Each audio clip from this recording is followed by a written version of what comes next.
जो जो अघटन बा जो घटना गुड़िक 2026 रथयात्रा समय घटी ए घटना आदौ नुआ नुहे एमती अनेक घटना अच्छी ता भितरु किछि मु आपन नजर को आनिबा चाहिए। प्रथमे जदि आपण देखिबे गत 30 वर्ष भितर केमिति नीतिकांति रहितिला रथयात्रा समय रे विशेष करिकी पहंडी रे जो समय निर्धारित करा जाइथिला पहंडी पाई गत 30 वर्ष भितर पाखापाखि 20 थर निर्धारित समय अनुजाई पहंडी संपन्न हो पारि नाही 2-4 घंटा एथिरे विलंब भी होईछि।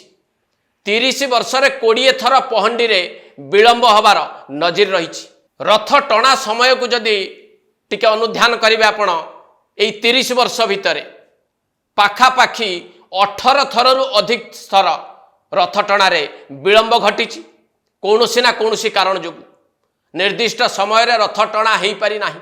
आउ रथ खଳାରେ रथ पहुँचबारे विलंब भी अनेक बार होइछि। 30 वर्ष भितर 10 ରୁ 12 थर पर्यंत एई प्रकार घटना सामना को आसीछि जहा प्रमुख गणमाध्यम गुड़िकर खबर रे स्थानित होइछि।